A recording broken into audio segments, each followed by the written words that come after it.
Hey, good morning Internet. Aujourd'hui, je veux adresser un message particulier à tous les guerriers et guerrières de la vie en cette fin d'année parce que j'ai eu près de moi des gens qui ont tenté des choses dans les règles de l'art.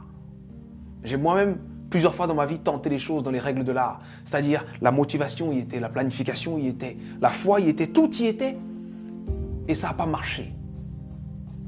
Et ça arrive.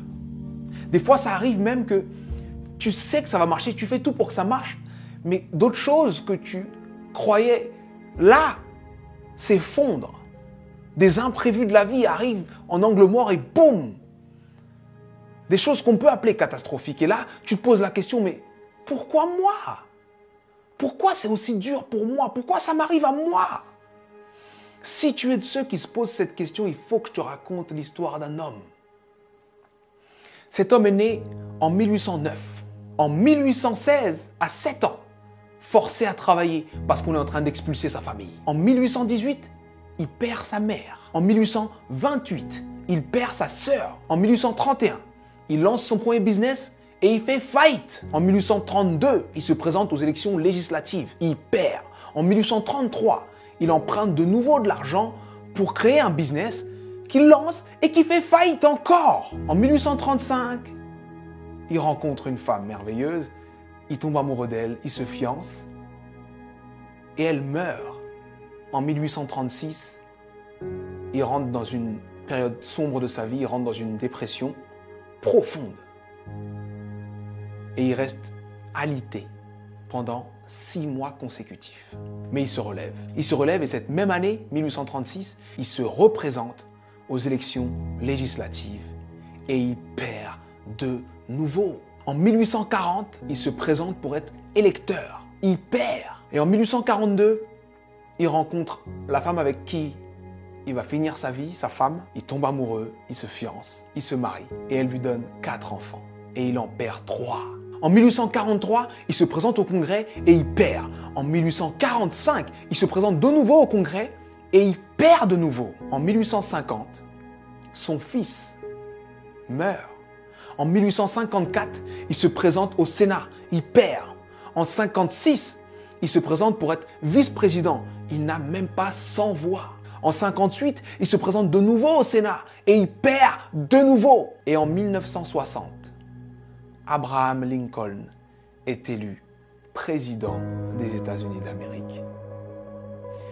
Et il fait 2 mandats exceptionnels qui font de lui l'un des présidents les plus respectés et les plus impactants de l'histoire des États-Unis. C'était important que je te raconte cette histoire. C'était important que je te raconte cette histoire parce que on voit le héros, mais on ne voit pas les coulisses de la réussite. Il faut que tu acceptes les coulisses de ta réussite. Peu importe la difficulté, peu importe ce qui se passe, peu importe ce que tu dis, sache que tant que tu respires, ton but t'attend. Tant que tu respires, ton rêve t'attend. Et je vais te dire une chose que je veux que tu gardes dans ta tête et dans ton cœur le plus longtemps possible et que tu te répètes le plus souvent possible. Les épreuves que tu trouves sur ton parcours sont adaptées à ton potentiel. Les petits potentiels ont de petites épreuves. Les gros potentiels ont de grosses épreuves. On peut tous, dans nos vies, prendre des feuilles, noter les dates des moments les moins drôles de nos vies, les moments les plus difficiles de nos vies, et faire une liste comme celle que je viens de faire pour Abraham Lincoln. Mais sincèrement, je pense que Abraham Lincoln faisait l'inverse. Pour avancer dans les coulisses de la réussite, pour avancer face à toutes ces épreuves, il faut se focaliser sur ce qu'il y a de bon, de positif et ce qui nous donne envie d'avancer.